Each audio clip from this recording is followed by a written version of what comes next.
Right, let's get started. Um, First off, I just want to say very nice to meet you guys. And thank you guys so much for having me, and a special thank you to Julian for inviting me to this.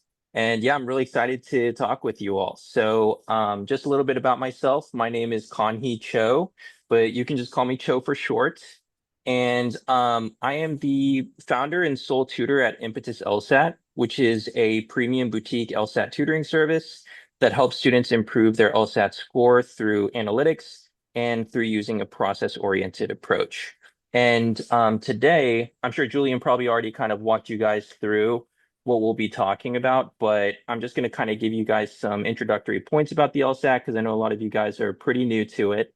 And of course, we'll open the door for any questions that you guys have towards the end. But let's jump into it.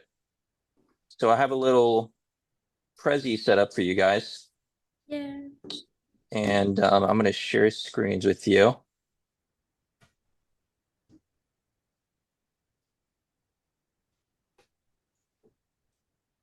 And we have it on the computer. Julian's probably sick of seeing my presentations at this point, but okay. So, all right. Can you guys see everything okay? It's loading, Joe. Yeah, Yep. we can see it. Cool. Great, great. And of course, at any point, if we run into any technical difficulties, just let me know. But to start things out, I just want you guys to get a feel because again, I know you guys are brand new to it. Don't feel discouraged at all if you get this question wrong. But if you guys have some scratch paper, feel free to diagram, take notes, but just give this question your best shot so that you can kind of see the relevance of what we're talking about here. I'm going to set a timer for like 2 minutes.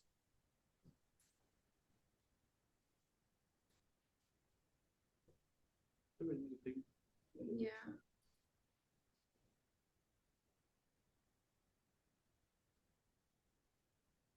Do full screen? Oh, perfect. Yeah. You guys can't see E. I think it does it goes down even more or no? The projector thing. It's on. I'm gonna do. Oh, which I'm just trying to make it make sense for that. There you go.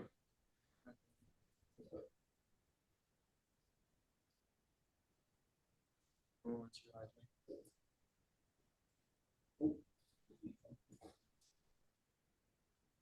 Click on that camera.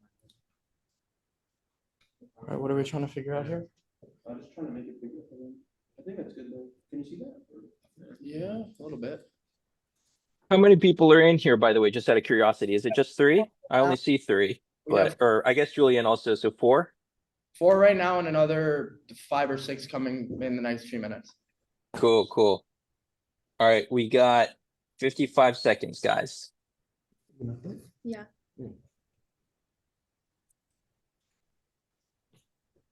Oh, I love this one.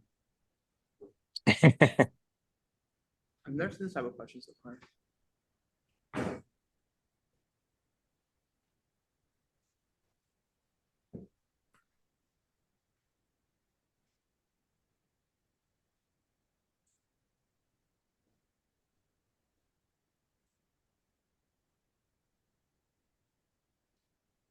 All right, 20 seconds.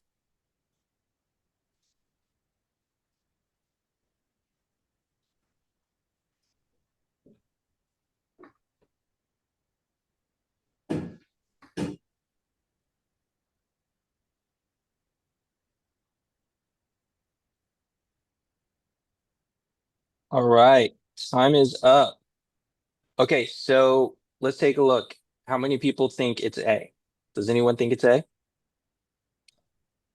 No? Anyone think it's B? It's B. We have one Okay, okay. Anyone think it's C? one for C. Okay. Anyone think it's D? All right. I don't see a hand over there, is it? Okay, so No. what about E? Let's do. I think someone didn't choose an answer, but that's okay. Let's say E. The correct answer is E. I see. So, but don't feel discouraged by this. questions. This is a very, very tough question. And this is just to kind of show you guys that the LSAT it can be pretty difficult. This is a very, very tough question. Fortunately, not all questions are going to be this difficult, right? But keep in mind that also this is a very learnable test. So a lot of times people take their first diagnostic and they feel very discouraged and they're like, I'm never going to become an attorney. But I promise you, there are processes, there are strategies you can learn to beat this exam. So don't feel discouraged. Okay, so let's talk a little bit about why the LSAT is so important. As you may already be aware, law schools really heavily weigh the LSAT when it comes to applications. In fact, the LSAT is considered even more important in your application compared to your GPA, your personal statement, and pretty much any other factor. It doesn't mean that if you don't get a good LSAT score, you're just never going to go to law school or never go to a good law school. Of course, they still take your application into consideration holistically, but of course, having a really good LSAT score does help your chances significantly.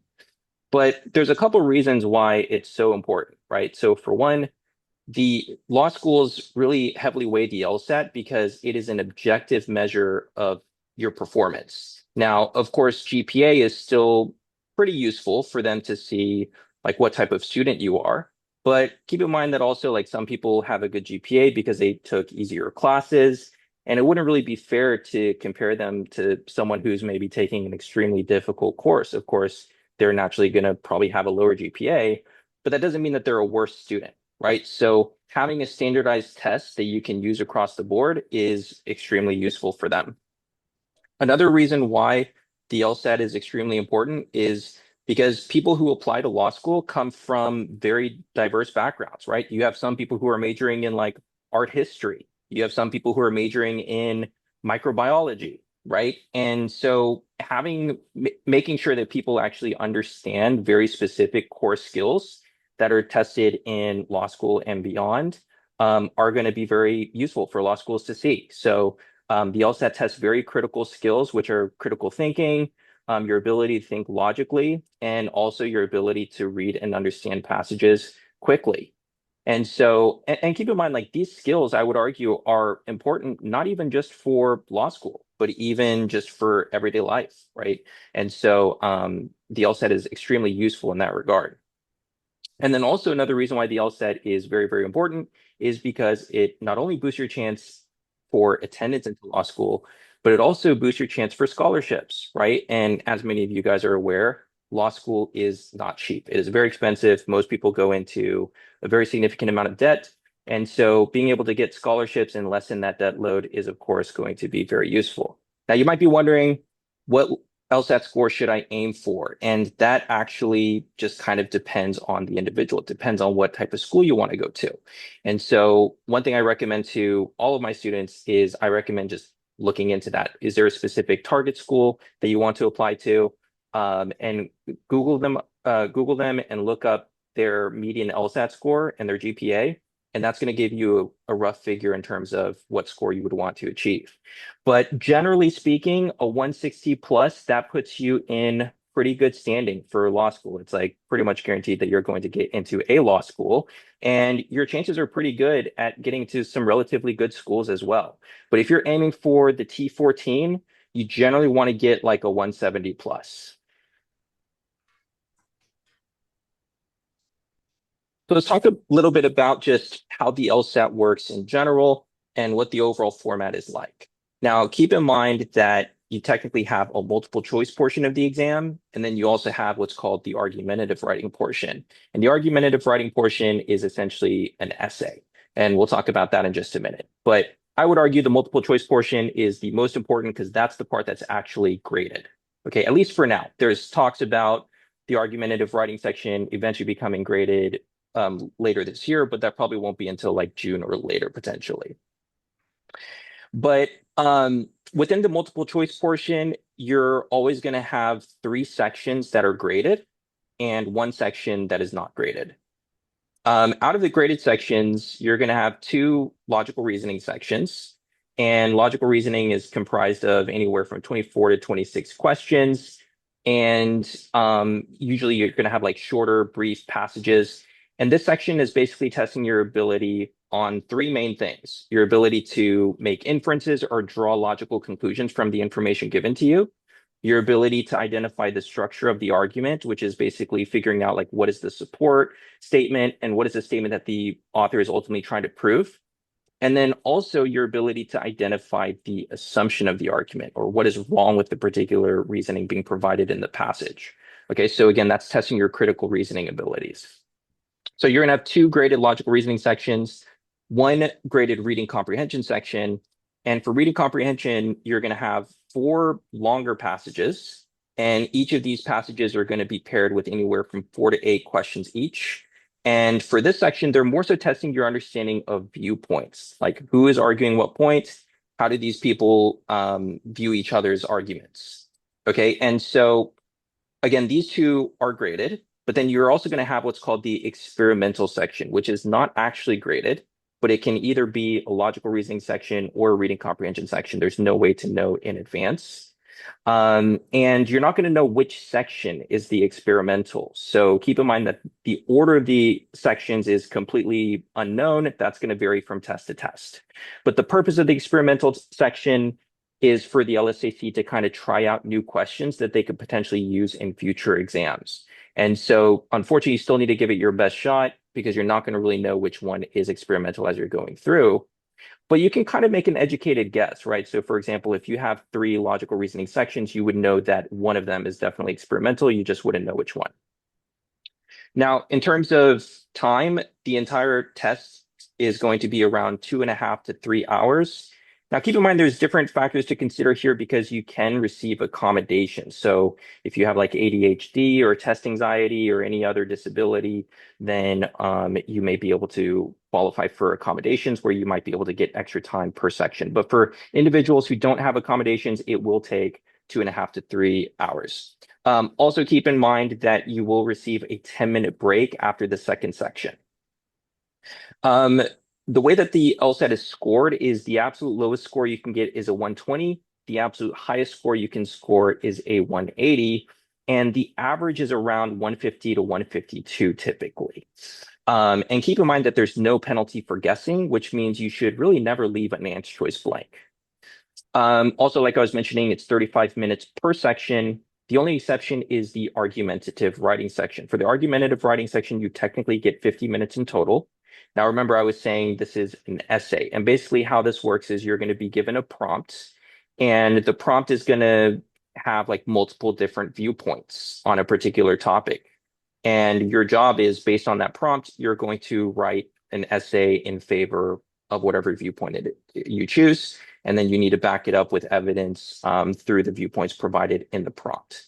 And so you're going to get 15 minutes to kind of read through the prompt, make an outline, and get a general feel for what you want to discuss. And then you're going to get the remaining 35 minutes to write the actual essay itself.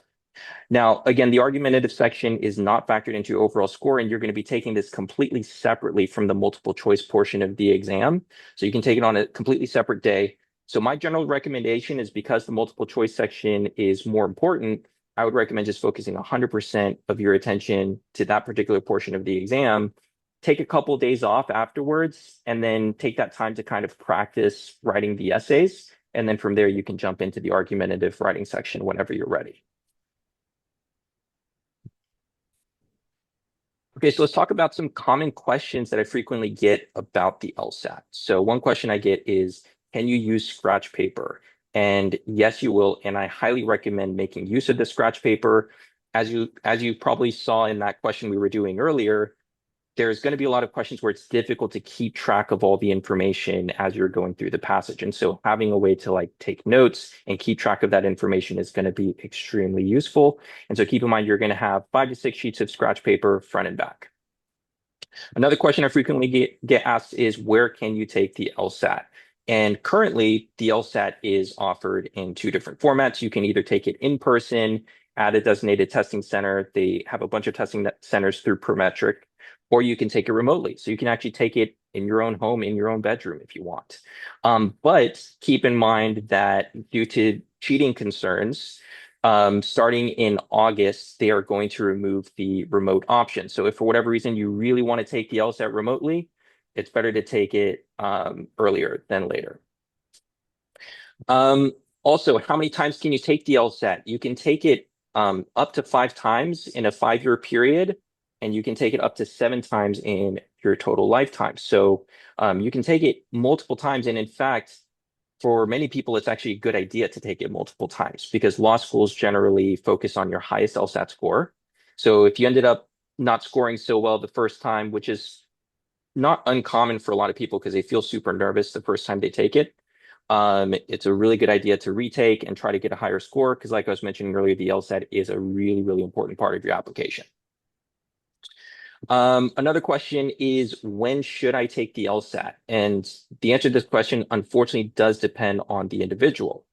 But I will say, keep in mind that the LSAT is rolling admission, meaning that slots can get filled. And so, generally speaking, it is better to take the LSAT earlier. However, it's better to take it later with a higher score than to take it earlier with a lower score. And so, generally speaking, I recommend not taking the LSAT until you're scoring pretty consistently where you want in your practice tests. Because keep in mind, these practice tests are a very good reflection of what you would expect to see on the actual day of the exam. So chances are, if you're scoring lower than your target on your practice test, you will probably score lower than your target on the actual day of the test as well. So there's no point in like signing up and paying for registration when you already know that you're probably not going to reach that score. A very common mistake I see people make is they underestimate how much time they have. A lot of times people think, oh, I'll be able to study for the LSAT for just a few weeks and do really well. And that works great in undergrad. But with the LSAT, people actually generally take 3 months or more. Some people even take 6 months or more.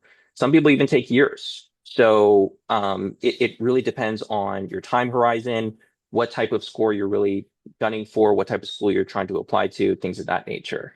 But I would say in general, it's better to just start preparing for the LSAT as soon as possible. That way you're prepared for the worst. If you end up getting your target score earlier than you expected, then great. You can just take the LSAT earlier than you expected and get it over with. Whereas if people underestimate how much time they have, then they end up needing to push back the LSAT over and over again, or worse, they end up needing to like wait until the next cycle to apply. Also, going along the same lines, don't take the LSAT just to kind of see how you would do. Like I was mentioning, it's better to just take it when you're scoring within your target because your practice tests already give you a pretty accurate feel of what you can expect to score. But also, you're paying for these LSATs, and also, yes, you can take it 5 times, but that's still a limit, right? And you want to have as many kind of attempts available to you as possible. Okay, so next up, let's talk about some frequently used LSAT resources. And I mean, a lot of this does kind of just depend on whether you're going to go the private tutoring route or whether you're going to go the self-studying route, which we'll talk about later.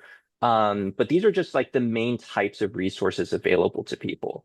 And this first one, the official LSAT prep tests, I would say is necessary for anyone, regardless of what avenue you decide to take with studying. These are actual LSATs that have been previously administered by the LSAC. So this is the most accurate representation of what you can expect to see on the test. So you definitely want to have access to this. You can purchase these through the LSAC website. Another very frequently used resource, and I'm personally a big fan of it, is online platforms like 7Sage and LSAT Demon. Those are probably some of the more well-known prep companies for online platforms. And online platforms are great because there's going to be a time and place for you to be able to, where you're going to want to start drilling individual question types, which we'll talk about. And so these platforms offer a way for you to do that. They also offer courses, so they'll actually teach you the curriculum and strategies you can use. And on top of that, you're also going to get analytics. So for when you're taking practice tests or time sections, they have analytics built in that will kind of determine your strengths and weaknesses for you.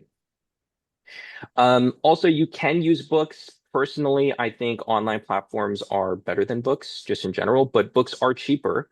So if budget is a concern, then books might be your next best bet. And these companies in particular are reputable for their books, the LSAT Trainer, Loophole, and PowerScore. So those are good companies to kind of look into. Last but not least, of course, you have private tutoring, which of course I am fond of. I think private tutoring offers a lot of great benefits, which we will talk about later on as well. Okay. Let's talk a little bit about just general study practices. Regardless of whether you decide to go with a tutor or whether you decide to self-prep, these are just good principles to go by when it comes to LSAT prep. So, one of the common mistakes that I see people make is they jump into prep, they're super motivated, and they're just taking a bunch of practice tests or just doing as many questions as they possibly can. And as a result, they don't learn anything. They end up making the same mistakes over and over, and they burn through all the available material. So that is not an effective approach. It can feel like you're being more productive, but it's actually going to slow down your progress. A much better approach is to focus on things one at a time. So in the beginning, I would recommend even just focusing on one section rather than trying to learn logical reasoning and reading comprehension simultaneously. It's actually far more effective to just focus on logical reasoning alone. And I do recommend for most people starting with logical reasoning because, again, that is the bulk of the exam. And also, even when you're studying logical reasoning, you don't want to just be taking a bunch of time sections there either. Like I was mentioning earlier, there is a time and place for drilling that is highly recommended. So what you would do is you would learn the strategies for a very specific question type, and then you would drill just that question type for maybe a week or two until you feel really comfortable with it. And then you can move on to the next question type, repeat that same process, and so on. Okay, and that's going to really help you make sure that you're not just understanding questions superficially, but that you're actually understanding in depth how you should be approaching the questions, and you're going to feel much more confident. Once you have completed that, another thing to keep in mind is you should be focused far more on quality than on quantity. So again, like I was mentioning earlier, it's much better to be very focused as opposed to just taking a bunch of practices, a bunch of questions. And in fact, it's much better to do less questions with a high level of understanding than to do 1,000 questions with very little understanding. That's how much of a difference this can make. And one of the ways that we're going to focus on quality is by repetition and review. If we are not reviewing our mistakes, we're not going to learn from our mistakes, and we will end up making the same mistakes over and over again. Keep in mind that the LSAT, just like any other standardized test, does have patterns. So that means the same types of questions will be recycled. And so if we are struggling with a question that we've already seen before, we will very likely get a question that is brand new and correct in the long run. So we want to be reviewing these, and you also want to repeat it so that you reach a point where it just becomes second nature to you. Also, you want to be very process oriented. Julian hears me say this all the time. But rather than just kind of seeing if you get the question correct, it's extremely important that you actually know how to get to the correct answer. That's what matters far more than anything else, right? Because if you got the question correct, great, but there's no guarantee that you're going to be able to get the next question correct if you don't actually have a step-by-step method behind it. Another thing to keep in mind is that consistency is extremely important. I would argue that consistency is technically even more important than how many hours you study. So I would much rather have someone study for just an hour every single day over someone who maybe studies for like 10 hours one day and then takes the rest of the week off. Because keep in mind that the LSAT is a skill-based exam. It's not knowledge-based. Yes, there are certain things that you can memorize that will help you, but that's not going to be nearly enough. So I want you to think about any skill that you ever tried to learn, right? Whether you're trying to learn a sport or an instrument, the way that you got better was by practicing every day. And the more consistent you were able to practice, the more quickly you were able to improve. And the same exact thing applies to the LSAT as well. Like I was mentioning, people generally need at least 3 months of prep to see significant progress. So there's a few different phases when you're kind of planning out your overall prep. And this is kind of the order that I recommend going in. So in phase one, we shouldn't even be worried about the time. I think people often just go into LSAT prep timing themselves from the very beginning, And as a result, they're not actually thinking about the question. They're just skimming and they end up making careless mistakes over and over and over again. So we need to make sure that we're actually understanding these concepts. And once you understand them, the speed is just naturally going to come as a result. Okay, so you're going to be focusing on drilling things. It doesn't matter if it takes 30 minutes to answer a single question, take however long it takes. Don't give up halfway through the question just because it was difficult. Really try to push through until you find a correct answer and really try to have a logical reason behind why you're selecting that particular answer. Um, Again, we should be focusing on accuracy over speed, like I was mentioning.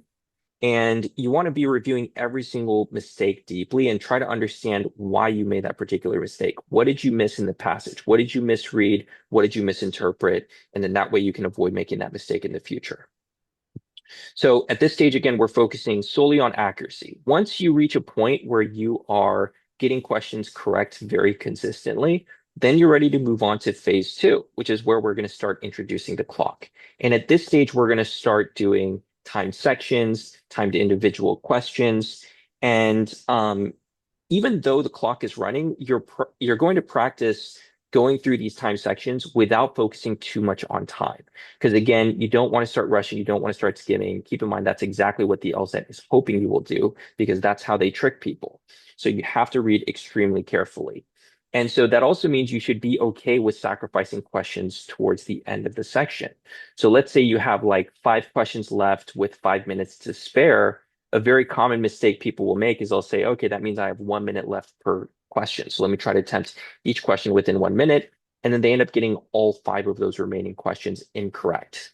Whereas what if instead you said, you know what, I might not get through all 5 of these questions. Maybe I'll only get through 2 of them, but I'm going to make sure I really take my time with them and get both of them correct. If you think about it, that's actually a much better approach, because at the end of the day, the LSAT is concerned with how many questions you get right, not how many questions you complete. Okay. So also keep in mind that score fluctuations are totally normal in this phase. For one, just psychologically, we're not always going to be on our A game, right? Even professional athletes have their off days. But also keep in mind that not all tests are completely equal in terms of difficulty. This is why the LSAC doesn't just report your actual LSAT score. They actually report a score band along with it. And the score band is actually a range of practice test scores that your actual score falls under.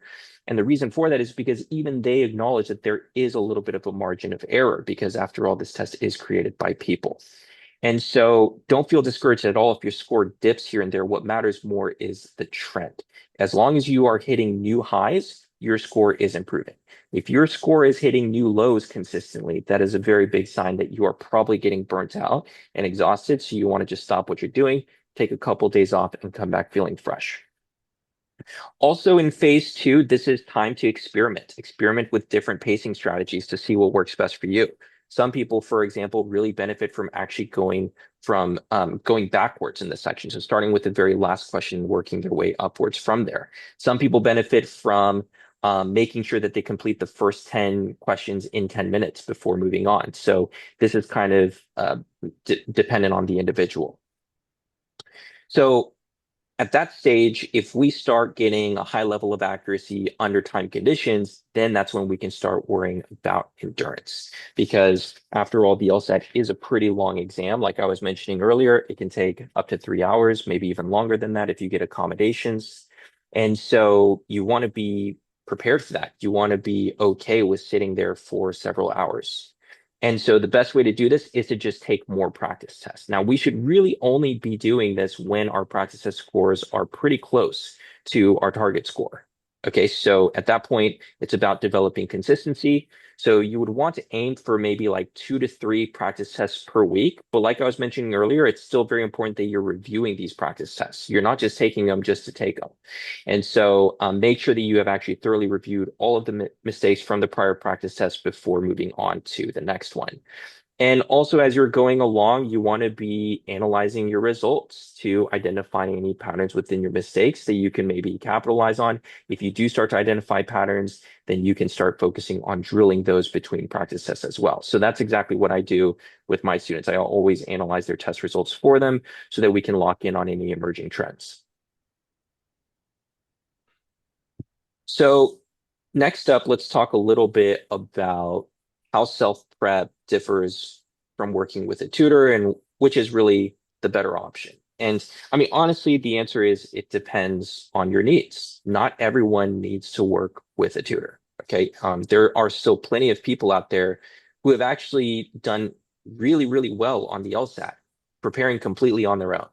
And so take these factors into consideration to make the decision that works best for you. So let's talk about kind of the pros and cons of self-prep.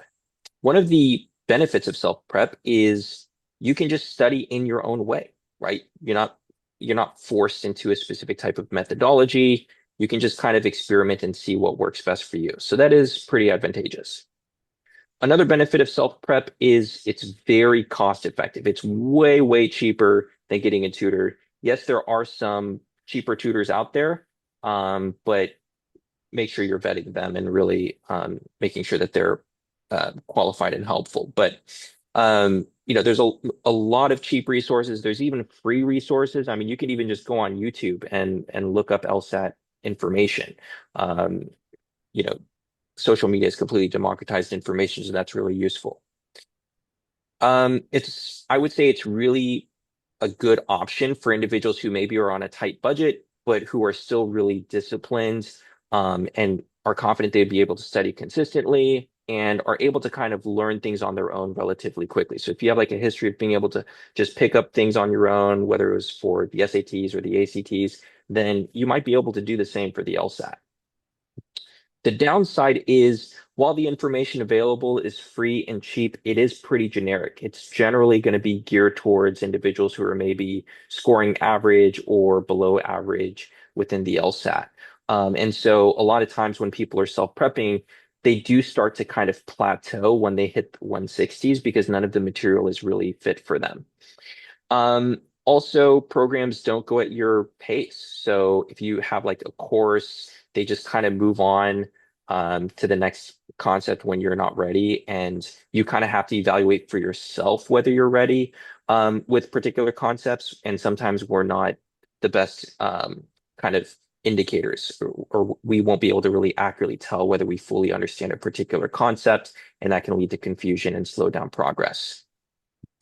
Another downside is there's no structure, there's no accountability. So a lot of times people um, don't even know like how they should be studying to begin with, right? And so that's one of the downsides with self prep. Now, on the flip side, with a tutor, I would say really the main downside, assuming that you find a tutor that works well for you, is just the cost, right? The financial cost is the biggest hurdle. And so if you don't have budget concerns, I would recommend just starting out with a tutor. If you do have budget concerns, there's no shame in that. In that case, it might be better to do a little bit of self-prep on your own, try to learn the fundamentals on your own. And then once you start hitting like the 160s, then you can start looking at a tutor if you start plateauing and you're not seeing as much progress. Um, Keep in mind that some other benefits of a tutor are, for one, they're going to be able to provide you with more personalized guidance. They're going to be able to actually pick up on what your strengths and weaknesses are and adjust the study plan according to what works best for you so that you can study as efficiently as possible, meaning you'll be able to skip things that you already learned or things that you already understand. You'll also have structured assignments, or at least you should have structured assignments. They should let you know exactly what you should be doing between sessions, and how you should be completing them. And they're going to be able to help you stay accountable so you can stay motivated throughout the LSAT study process. Um, and then it's also going to be useful to just have someone guide you along the way and make sure that you're not making some common study mistakes or strategy mistakes as you're going through. All right. So thank you guys so much for listening to my little spiel. I wanted to open the door for any questions you guys have. And of course, if you guys have any, or if you guys are interested in like viewing my website, I do offer, of course, private tutoring, and there's also a lot of free resources that I offer on there as well. So feel free to check them out. I also write a blog post that is completely free for how to study for the LSAT. I offer a ton of free tips there, so check that out as well. You can just go to www.impetuslsat, all one word, .com. But do you guys have any questions?